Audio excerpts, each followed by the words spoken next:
أعوذ بالله من الشيطان الرجيم. بسم الله الرحمن الرحيم. الحمد لله رب العالمين الرحمن الرحيم مالك يوم الدين. إياك نعبد وإياك نستعين. اهدنا الصراط المستقيم صراط الذين أنعمت عليهم غير المغضوب عليهم ولا الضالين. اللهم صل على سيدنا محمد الفاتح لما أغلق والخاتم لما سبق ناصر الحق بالحق والهادي إلى صراطك المستقيم وعلى آله حق قدره ومقداره العظيم. إن الله وملائكته يصلون على النبي يا أيها الذين آمنوا صلوا عليه وسلموا تسليما. صلى الله تعالى عليه وعلى آله وصحبه وسلم تسليما. سبحان ربك رب العزة عما يصفون وسلام على المرسلين والحمد لله رب العالمين.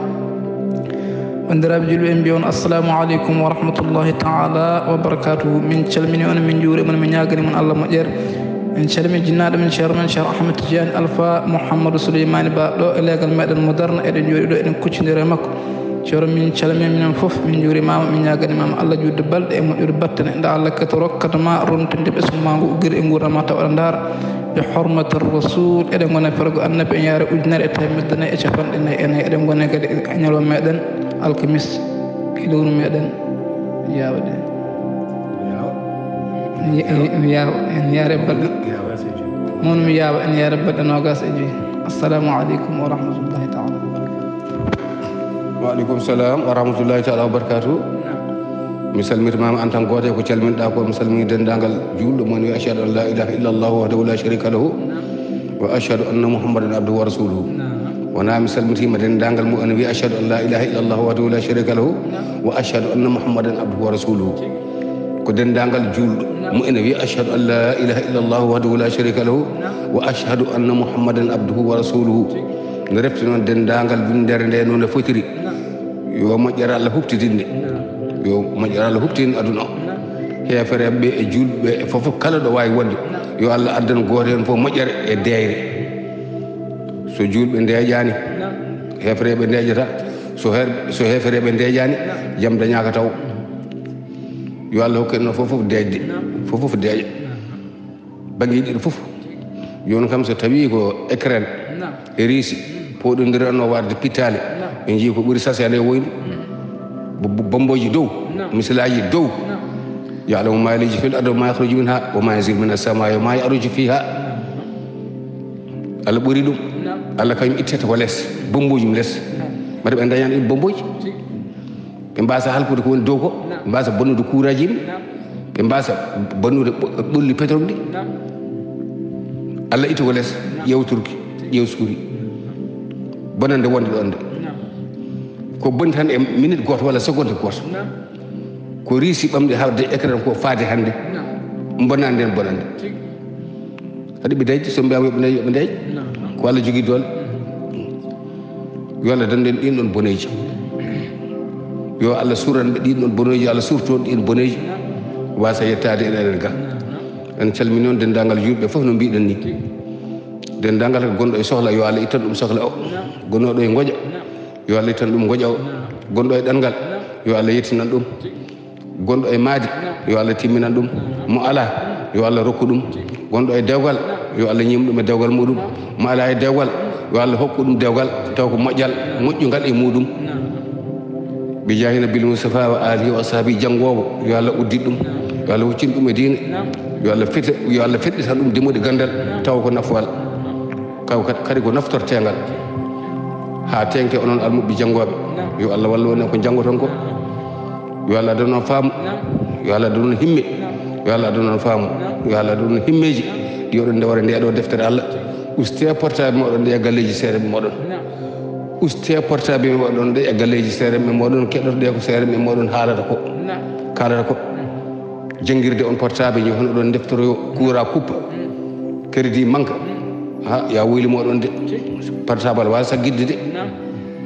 onon almuɓe banda men hirjin ɗon ha hande lawol cheikhuna Ahmad Tidiane radiallahu taala anu tinne kala ɗo gonɗon ɗiɗo tato mbaɗe wasifa maɗon so tawi koto jagguɗo. son jaggani jaggue paɗe ɓeyda tan ko darde kono ustata. zikrullahi so tawi haɗi neɗɗo wawde jangde ko malkisaɗo. wirdu jara so tawi haɗi neɗɗo reftade darsu muɗum ko malkisaɗo. hay goto wirdu haade ha wawɗo sowona ko ɓeydi. tinne mbatte halla mbatte hakkillaji onon almuɓe ko janggoton ko huude fuɗɗete gila law gondon koye mum gila law jangde nde alda e sunna nde alda e dewal Allah ɗum ɓenni han kadi en poti ɓennude ɗon to sahal to min tawno toon ko yimɓe en jaara 50 e jeegom taw sanɗaji hay goto hen resani hay goto hen julta e makko mi tawi ɗum ayyun mi tawi ɗum kiifa mi tawi ɗum fof nani kala ko joomum haali haalata tan koye miijo muɗum e Qur'an fira hen ha jofte ko guddirton ɗo dawihum fiya subhanaka allahumma wa tahiyatum fiya salamu on bode ko ummori ko sahal ala e sunna hande ala e sunna janggo minal jinnati wannati allahu akbar amantu billahi en yo min gummima gawdal min payi mow fof ko fenade hay hunde ala hen Qur'an jangate Allah wi ko faqra'u ma tayassara min al-Qur'ani juuɗu jangete hen tan ko Qur'an goɗɗum jangetake juuɗu jangete tan Qur'an goɗɗum jangetake hen sa yi hay unuto batteɗo o unuto woodino ko adi fergo kono momtima ɗum waɗi Abdullah ibn Umar e Umar ibn al-Khattab babaɗam kamɓe fof koɓe sahabaɓe Umar ibn al-Khattab kañum adi mo tuubde Makka ene waɗanno unuto Umar Abdullah ibn Umar ibn al-Khattab on kañum ko Madina unuto yetaki toon Rasul sallam wayre unuto ko gila ñande wolde Badri nde udoto ñaagui juuɗe makko ha Abubakar wimo yoni onon jomde fe onon gandi caggal ɗum kanko Abdullah ibn Umar watta heewɓe noon so juri ha gasni darto darɗiɗi ɓeydoto ɓeydaga fof ala hen ko selli waɗaka barke ni foti amantu billahi en min mbaɗini min batti caggal nde juulɗa woƴƴa tan an kay takbir e tahlil e tasbih woƴƴi e juulde ma he saka ɗon wiide ya dow ya ñaago Allah sa waɗi takbir o ram ya ñaago Allah hade ma janggude walla ñaago ɗon haram na gonga takbir o ram Allahu akbar foftade nde ko ha hokkude hurum juulde nde puɗɗoɗa e jangde sa jangi tan ko fati a gayni ko duwa woni ɗon ka jettuɗo Allah aɗa manti Allah aɗa ñagani Allah an almami o e ɓawa fof goto fof ko iyyaka na'budu wa iyyaka nasta'in goto fof rewat ɗo onon fof on wima on ndewi ɗo wona almami tan rewi ɗo onon fof ndewi ɗo ihdina siratal mustaqima goto moɗon fof rewi ɗo almami rewi ɗo on ndewi ɗo ko duwaw siratal ladina an'amta alayhim ko duwaw ghayril maghdubi alayhim wala ddalina ko duwaw amin onon fof mbiɗon noon ko ɗo duwaw haaɗe julde sowona ɗo ko heddi e julde fof duwata hen ko haram oɗa ko barke hakkude sujudaji joni wiide jooɗo hen ene suɓina walla ene ñaago wona gonga sami allahu liman hamida hamdan kasiran ɗayyiban mubarakan ala hen sami allahu liman hamida almami wi yo wi noon ɓawo yo wi noon nelaɗo sa sallam wi ida qala al imamu sami allahu liman hamida nde o darti o woppi koppi o darti o wi sami allahu liman hamida hade ma wiide rabbana lakal hamdu an wi sami allahu liman hamida an keeɗo cagalo a jangguinama kay e julde sa adima almami hunde sa teyɗo julde ma boni sa jejjiɗo juule ma ne selli sa foto e makko moƴƴani almami wi sami allahu liman hamida woppi koppi fayi dow nde jaggano koppi mo ndewi ko allahu akbar wande ma joggu e koppi woppi on fayi dow an mo yiyatamo o walla an jiwomo ha ganda sami allahu liman hamida tini ko jiiɗo ko ɓattiɗo emo ɓattake o sa nani sami allahu liman hamida ko dow aɗani ko wona less walla kono sa nani sami allahu liman hamida fayi leydi mane gumorɗa sami allahu liman hamida firti ko a fayi dow an birniɗo yimɓe fof mbawa yidude almami sowona taw yimɓe seeɗa kanko annabi sallam kanko tan woni joom gonga kanko tan woni joom konngol kanko tan haɗata o wi noon ida qala al imamu sami allahu liman hamida o wiyani de fa ɓuul mi janggani arab taw mi wawa nahu kadi wi fa ɓuulu sami allahu liman hamida ɓaade ko noon almami wi onon ne mbiye sami allahu liman hamida a faami so almami dartima gande ene wiya rabbana lakal hamdu ɗum on nan ha onon ne mbiya rabbana lakal hamdu ɓuulu rabbana lakal hamdu ko caggal nde mbiɗon sami allahu liman hamida wona almami wiya sami Allahu liman hamida an bi'a rabbana lakal hamdu ko goppuɗa ɗon ko firtata wona ko almami ñemtinta koye muɗum dewɗa ida qala al imam sami Allahu liman hamida fa qulu rabbana lakal hamdu caggal sami Allahu liman hamida mo ñemtinirɗon almami o almami addori ko ha ñemtine wona almami wiya ga sami Allahu liman hamida an bi'a rabbana lakal hamdu wala sami Allahu ma won walla ko ma mbiya rabbana lakal hamdu mbiya sami Allahu liman hamida wona noon kono rasul sallam tan jeeyi konngol kañum tan kadi wiyete almami walla dalina amina ko ɗo duwa ha ɗe juuɗi so on juuli noon ha on gayni tahiyaji ɗi wiide sujuud sakket ɗon ko neɗɗo duwi ɗon fof Allah ene jaabe ɗon wona gonga haram wona gonga juuldema boni waɗa ko barke juulma waɗa ko barke man kana yarju liqa'a rabbih a'udhu billahi minash shaitanir rajim man kana yarju liqa'a rabbih falyamal amalan salihan wala yushrik bi ibadati ko dewe rabbi ahad wala yushrik bi ibadati ko dewe Allah to rendidin e dewe Allah makko de e hunde wonde an sa sujji go abi subhana rabbiyal a'la wa bihamdihi fadde ko mbawda ko ɓuri famɗude yata ko laabi tati a turtima kadi a wi subhana rabbil ala wa bihamdihi rabbi najjini rabbi ighfir li wa jahannama paaɗa kadi julde ma boni waɗa ko barke ɗo ɓurɗa ɓe mbi ko ɓuri ɗon ɓurɗa ɓattade Allah Allah wi wona hano aqrabu ilayhi minkum walakin la tubsirun wona hano aqrabu ilayhi min hablil warid min ɓuri ɓattade on ɗaɗi dande moɗon de on jiyata kam ha min ɓuri ɓattade ɗum ɗon ko min ɓuri ɓattade ɗon e gueɗɗe fof yi an ko an haalande Allah ko gonɗa an ko an bani adama o an juulowo o aɗa suusi ngal ɗo joni mbiyetelagal ɗen ngal cuus gaccagal aɗa holla Allah haaju maɗa ko adi ne gayinta rewde mo ko namdal ha an haalande Allah ɗo gonɗa e rewde ɗum ɗo haajuji ma iyan kay wasanno juulde tan jooɗa aɗa haalamo haaju maɗa walla ɓaade woni haaju ma tan ko rabbi ighfirli aɗa rewe ñamale temedere rabbi najjini aɗa yaade kaake janani rabbi habli aɗa ronki heɓde debbo rabbi waɗanam ni waɗi ɗumen yaade juuɗu neɗɗo meeɗani duwade faade laakara duwotoɗo rabbana atina fi dunia hasanatan wa fil akhirati hasanatan hay ɗum en harmi e sujudu ma he an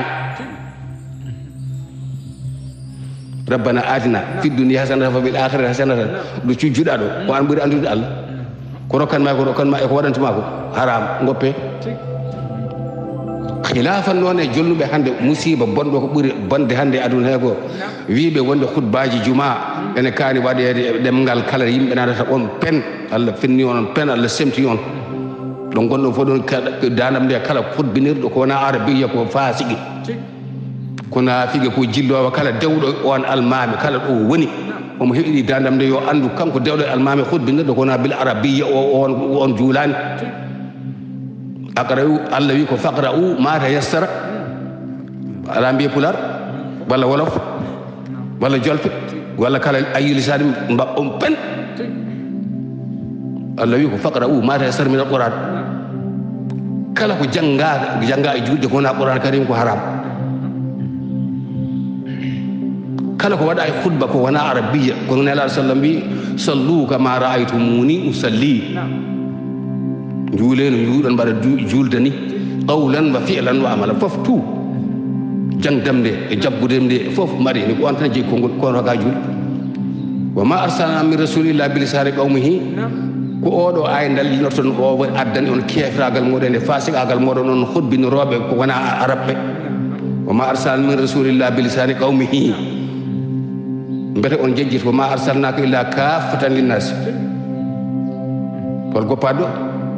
pular woppama ɗo sarkuler woppama ɗo manjago woppama ɗo holko woppa ɗo wa ma arsalna mbiɗon min rasuli illa bilisani qawmihi kono ɓuuri Allah andude ko haɗata ko wa ma arsalnaka illa kaffatan linnasi an annabi sallam dendagal yimɓe fof sara kulle goɗɗo e goɗɗo fof nanowo arabe munanta arabe yo fa ladde ko wi ko ɗum tan pular en harmi e nder julde kala ɗemgal ngal wona arabiya e nder khutba juma en harmi baajel gotel tuus ngel gacca mi ɗum ñande tubtoɓe en waɗa kufnide muɗum wi limamu Abou Hanifata wi khilaf so tawi yimɓe ɓe nanta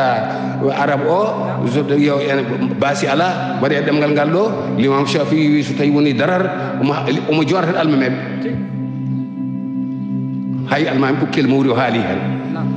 o wiyani qala Allahu taala o wiyani Nelaɗo sallam yaron ɗum ɗo ngal fasigagal kuɗo ngal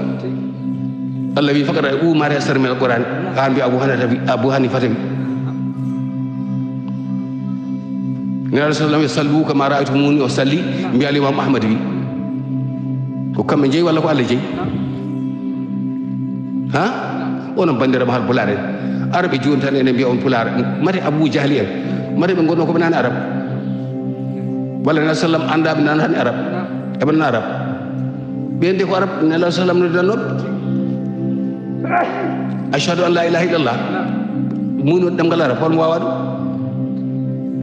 ɓe mbi ko ala mate haal pulaar en hannde haal pulaar onon wajateɓe jamma e ñalawma mbaɗe sunna ɓe mbaɗe sunna ɗum ɗo ko bida ɗum ko bida mate ko yimɓe fof nani ɗum ma fi juuɗe mon walla mbaɗete juuɗe mon mate yimɓe nana ɗum won wiɓe loppet walla mbaɗe bahe puuɗe ko ɗum ko sunna mate haal pulaar en nana ɗum ɓe mbi ko loppet kursaji e daaɓe kursaji e lawol mate haal pulaar en nana goppe mbi ko loppet ziyaraji batteɗi rewɓe e worɓe ene ndenda ene pija e mawludaji eko harmi mate haal pulaar en nanani rewɓe e worɓe so ndendi en harmi mbi ko loppet mbaɗe ko Nelaɗo sallam wi ko sallam wi ko ɗum nafata tan ko ɗum kadi nafata ko ɗum kadi watte wo teftoɗen ɗiɗo fasigueji ene jeena dara YouTube e so neɗɗo yo hubbinil pulaar Abou Hanifata hecci Allah walla Limamu Shafi'i won hecci Annabi sallam walla ɓuuri andude peewal Limamu Ahmad kanko ɓuuri Aboubacry andude diine l'islam bandiraɓe haal pulaar ngo teftoɗo kon ɗo radio ne kon ɗo cukalel en pijira diineji moɗon nangi e diineji moɗon no jiiru Annabi sallam en waɗi ni mbaɗiri noon no naniri ɗo ni mbaɗiri noon ala hubbinirde arabe gayna